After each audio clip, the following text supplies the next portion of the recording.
it sounded like a locomotive all night long. So you hear that, and it was just the wind and the rain. And then we come down, and the whole road is underwater from the corner all the way down as far as you could see. And the park is underwater, and the mayor's standing there on the bridge, and he points out that the water had gone over the bridge and that he'd been here since 4 in the morning watching it. And he was talking about how he had watched one of the buildings get floated down and just bashed against the bridge until it totally destroyed the structure and then got swept on. And so it was just kind of mind-blowing. Yeah, to see that much water in one place. Who would have thought? We have just a little stream that's like 10 feet wide and 2 feet deep. And at that point, it was a roaring, raging river. I never been into a natural disaster, ever. I always see it in television. So when it hit you, put everything more in perspective, in reality. But yeah, it was not really a huge surprise because you see that all the time. What's odd is the repercussions. Because all the trees are down, your next biggest issue is fires, because you have kindling everywhere, like everywhere. When you have 42 million trees down, there's no way to protect from it. Where do you put all the debris? Where do all the trees go? Where does all the brush? Where do all the dilapidated, broken down homes and businesses? You have all these structures. The last I was told was we have up to 2 years before they're removed because they don't know where to put them. You can drive all over the area here, and they put out requests if anybody has any flat land accessible by truck. We need it for dumping of trees, debris, silt, dirt, and it's just enormous amounts. So you'll be driving from here to the next town, and there'll be 100 piles that are 2 stories tall and 20 feet wide of chunks of trees and limbs and piles of debris that they tried to put there. And the debris removal people are still just trying to figure out, where do we put all this? Well, in the beginning, the first few days, there was no electricity, so you couldn't pay with a credit card, anything. And I remember going to Ledger, which is a little community 10 minutes from here, and the little shop over there was taking name, but if you needed anything, it was open. And we'd go down, and there's a Super Saver and a Dollar General, and everybody's electricity was out, so all their refrigeration was gone. And so they had set up these barbecues. Yes. And so they took all the food and they would grill it for the next 4 days, and you could just go over and get whatever you wanted to eat for free. Yeah. And I mean, that's all they did, was they stood there for a day and they would grill, and people would come up and have lunch and breakfast, which is super helpful because at your own house, you didn't have refrigeration, you didn't have a freezer. This was before things like generators, et cetera, were dropped off by the Army Corps of Engineers. So most people didn't have a backup. So you thought, oh, I guess I'll... Yeah, but we ate very well for a while because we had a friend who is a foodie, and his freezer was off, so every day he was cooking fish and stuff and bring it over. Oh, shrimp and steaks and everything else because you had to clean it out. Yeah. But you're right, people just came out of the woodwork. Friends with chainsaws would come up and they would say, hey, I've got a chainsaw, I've got a bobcat, can we help you? And they would just move from place to place and do it. The massive amount of destruction, though, most of them couldn't touch. They could make you accessible, but they couldn't clear things. It was just way too much. But you're right in that people really were thinking about, I wonder who there is here to help. Some friends came, and they weren't friends until they contacted us, to volunteer from out of state, Wisconsin, I think. and they just drove down. There was two couples, and he had a pickup truck with a flatbed behind, and they had asked their community if they had any stuff to bring. So they stayed at our house for a couple of days, and all they did was drive around on their four-wheelers to find people that needed help and communities. And there were so many isolated ones that you couldn't get a car to, that those four-wheelers were phenomenally handy.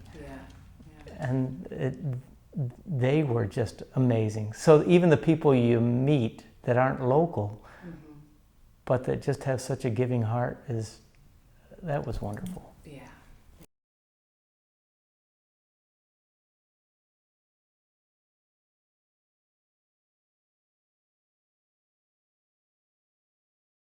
It didn't start with me. It started with Julie Wiggins, who is another ceramic artist, a friend, and she asked her parents to send some supply, but she didn't realize that the parents have connection, or I don't know exactly how it went, but she started to have a truckload. Tractor trailers would show up to her place to unload, and she lives at the base of Penland Road, which isn't on the main drag, so Silvia went over to help out with the distribution. We were in the process to buy the little building over there, there is a nice open space in front and storage eventually inside. So I said, well, I can take some of your supply and bring it over. So with a friend, I started to bring some over here.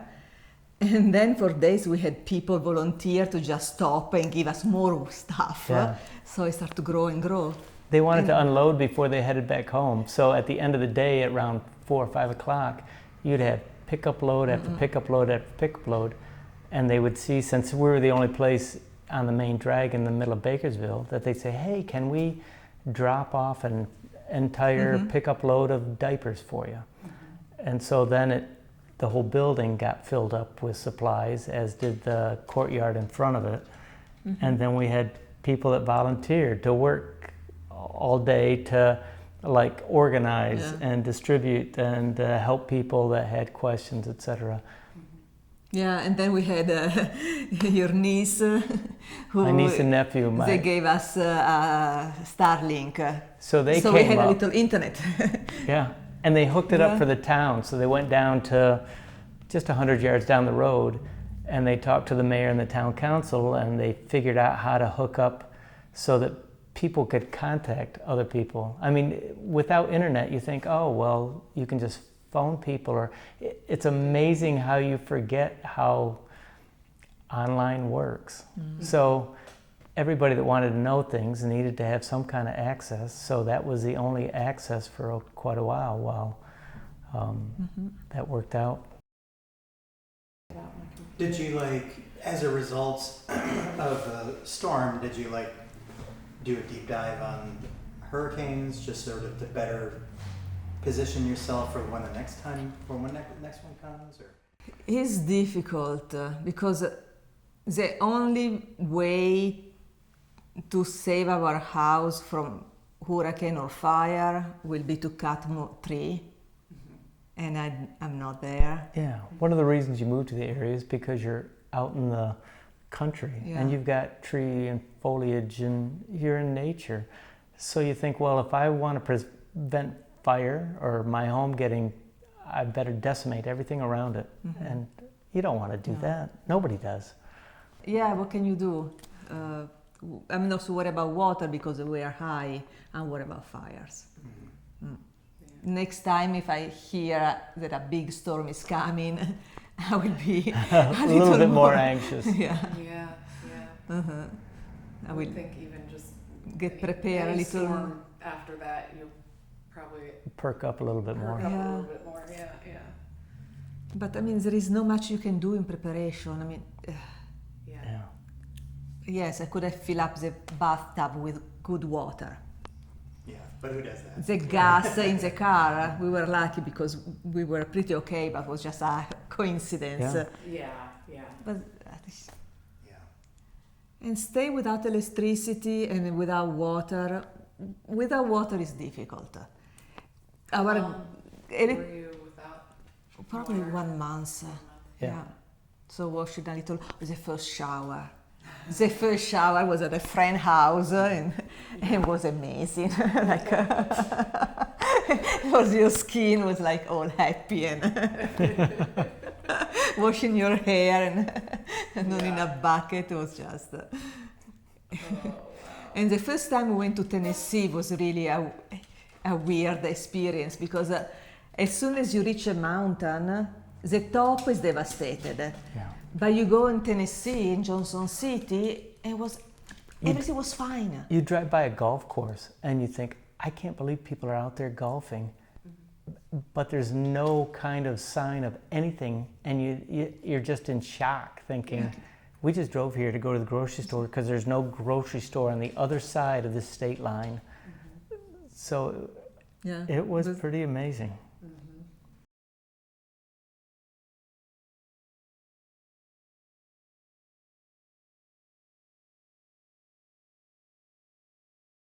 So recently, one of the really neat things that happened was a friend of ours who's a super woman that has all these accolades for architecture. Her name's Jeannie Gang.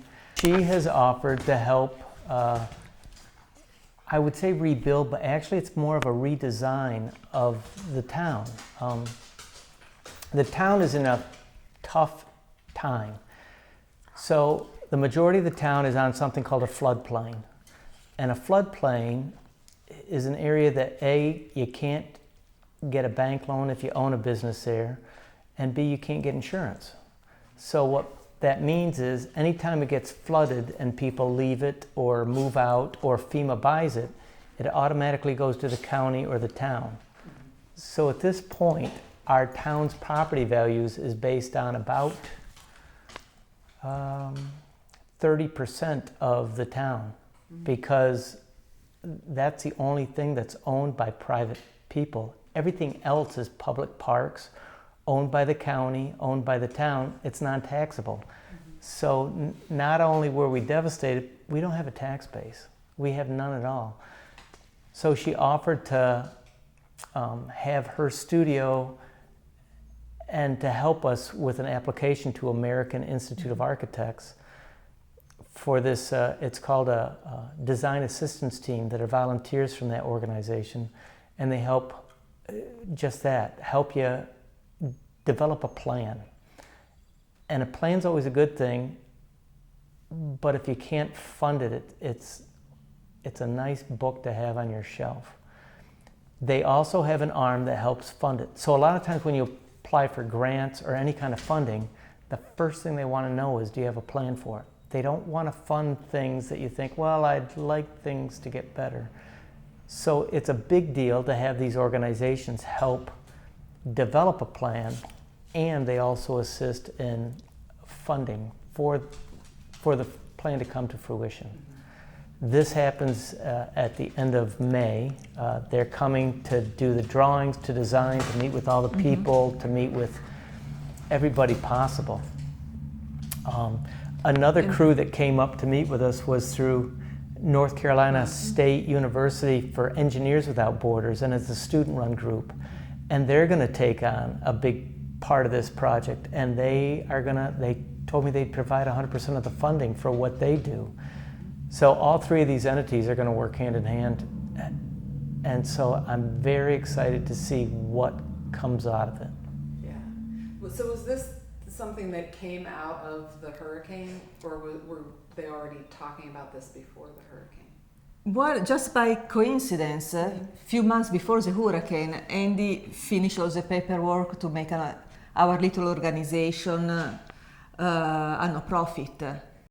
The organization is Bakersville Beautification Association. Well, they needed a nonprofit as a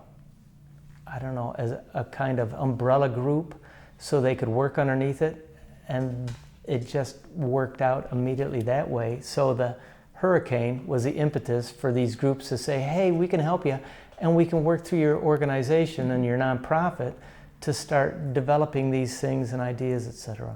So everything just kind of worked together. Yeah. It was a good timing. Yeah. Yeah, that's amazing. Good, bad timing. So we have a creek walk, which is one of our big central parts of our town. It was all made with donated funds. It was previously a trailer park. They got flooded out back in '98. That became a town entity. Well, it just got flooded out again. And everything is, we had a small playground that the town had purchased equipment for $22,000.